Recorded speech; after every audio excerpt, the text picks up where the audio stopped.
Reeves, who joined the State Senate in 2012 and serves on general laws, technology, local government, privileging and elections, and rehabilitation and social services.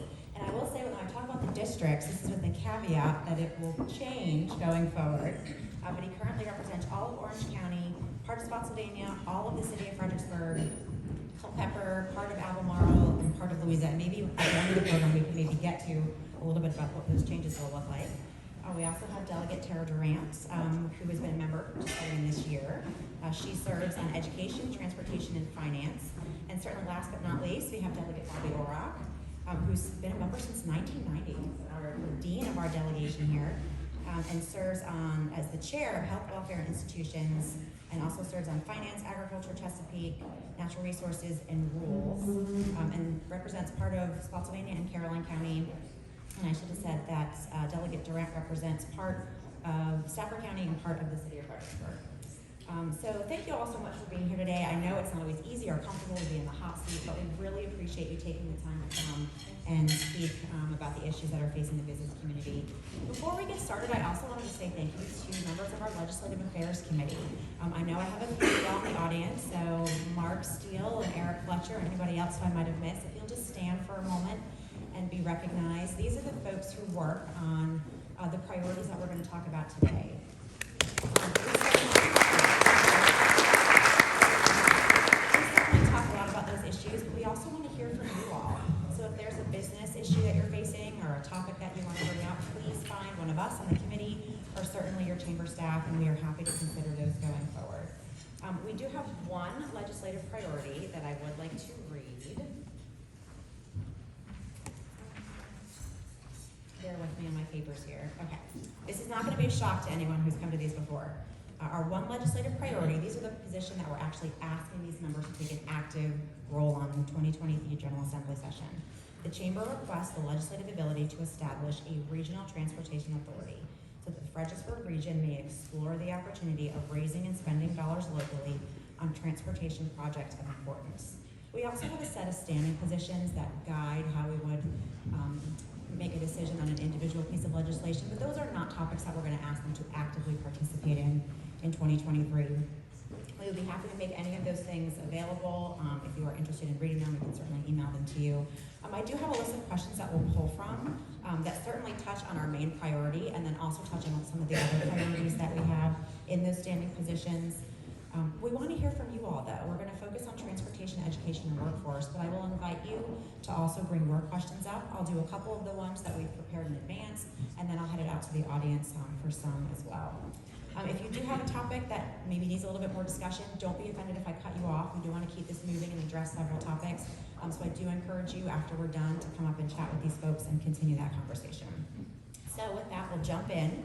Obviously, our top priority is transportation and establishing that RTA. Where do you all stand on the RTA, and what can we do? I know we've been talking about this for many years. What can we do to potentially get ourselves across that finish line? So, Senator Reeves, I'll start with you. Sure. First, let me thank everybody for coming this morning. Susan, you run a phenomenal program. Thank you for all the legislation that you bring to us each and every year that I think comes from your business owners. First, let me say that transportation, if you haven't noticed around Fredericksburg, is actually working a little bit for us. You see orange cones, that means we have money. The challenge is like everything, and I think the Congressman touched on it a little bit, was supply chain issues, demand for workers. Some of the holdup on 95 Bridge was a dispute between the contractors and VDOT, and some of those issues, because that's a public-private partnership, it threw us back a little bit on the bridge. So that's why we're not completely done. Trust me, I get it. I drive 95, I understand, my insurance office is in Garrisonville, so I take that every day. Some days it's 45 minutes, some days it's 2 hours to get home, so I understand the struggle. So specifically to an RTA, let me just say, I'm not opposed to an RTA, but I am opposed to the General Assembly just saying randomly that we're just going to raise your taxes. So when I say I'm for it in the sense, if it's in a referendum, in other words, we send it down to our area and say, hey, let the voters decide if they want to pay more taxes for more roads. And let me give you a little bit of numbers because I knew this was coming. The most densely populated region is Northern Virginia. They had an RTA set up. They contributed less than 4% of VDOT's gross, what they take in, less than 4% of the 2022 transportation funds through their RTA. Only 30% of the Northern Virginia RTA funds are returned back to the locality. So whatever they raise, they're only getting 30% back. To me, as a business owner, that's not a good deal. And so, for me, personally, this is how I believe that we need more transportation dollars. There's a funding mechanism for that. The state set up that I think makes it a lot easier, and I know my colleagues will probably talk to it, Bobby certainly, and Tara both will talk to what that system is set up to do. In the past, if you're not familiar with how monies used to flow, it used to flow by who had the greatest seniority and the greatest pull in the money committees, and that's how things were allocated. Then we went to a program and said, no, we're not going to do it based off that. Every project's going to have its own merit. It's going to stand on need. You know, for a long time, we used to hear about the tunnel down on 64 going into Norfolk and the defense ramifications of that. And they were talking about pulling the naval station out, moving the carrier and all these things. That was a real issue. And they didn't have a lot of seniority, but they needed funding for that. And if you've ever gone to the beach and sat at the tunnel for hours, you understand those ramifications. If you haven't been to the beach lately, I encourage you to go. It's probably one of the best stretches of highway that we have built in a very long time. And they're working on those tunnels. So gauging projects based on their merit, there are studies out there that show the amount of time that we are spending on the highway due to lost revenue and time and those sort of things, spending time on the highway. But I'm for it if it's a referendum. Hi, good morning. Can you all hear me okay as well? All right. Thank you also for hosting this. I feel a little bit more, like last year I was a delegate-elect. I'm feeling a little bit more like a big girl this year. I speak a little bit more fluently on some of these topics. When it comes to transportation, I think a lot about one of the bills that I put in last year that Stafford County brought to me as a part of their legislative agenda, and it had to do with the recordation tax, and certainly got a great education and understanding a lot of the challenges that went behind the recordation tax. And looking back on Stafford County, I really believe, I agree with Senator Reeves on this, that there's a strong appetite in our region to support more transportation funding. The last time there was a referendum, it passed pretty overwhelmingly in support of being able to tackle some of our challenges in our region. And part of that referendum is they were targeting to pay the debt service through the recordation tax. And so in the session before I came in to the General Assembly, the recordation was pulled from localities and sent in part to another part of the state, where the one that Senator Reeves is discussing is dealing with their own title issues and needing those sources of revenue.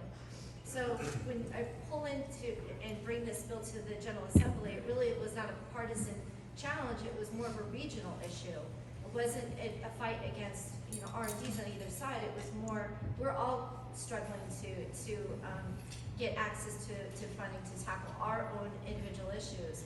And that's when I really opened up my eyes to the RTA, whether this is a potential solution for us.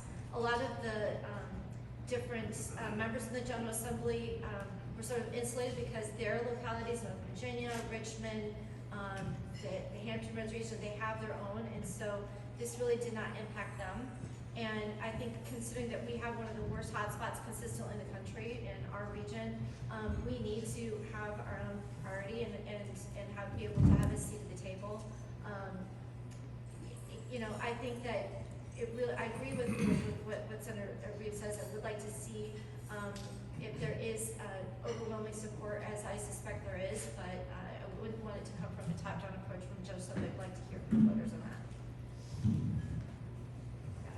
Good morning. Thank you all for the invitation. That's not my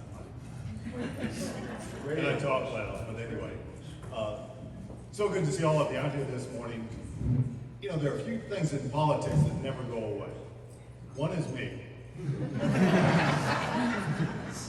The other is transportation issue. When I first ran in 1989, it was the hottest issue that we were continuing with at that juncture. And why doesn't it go away? And it's because we've got such a disparate system. I'm not saying anything to local government officials. They haven't heard me say directly that until at the end of the day, there is a marriage of policy understanding between managing growth and its impacts on transportation. Because, you know, if you build it, they will come. Oh wait, they're gonna come whether you build it or not. And so that's why we, since 1989, have been behind the 8 ball, because in planning, we bring the people in when we know the transportation need was there before they ever came. To the point of the question, I will support it with or without referendum, but candidly, folks, it's not gonna solve it. If you think just throwing money at the problem is gonna make it go away, how many of you who think the variable speed limit signage is doing anything positive on the interstate? Raise your hands, please. Okay. Do you realize that cost $10 million of transportation funds that could have actually done something good? The project was approved, even though it was almost entirely in my district, before I ever knew about it. It was done through the administration and the Commonwealth Transportation Board.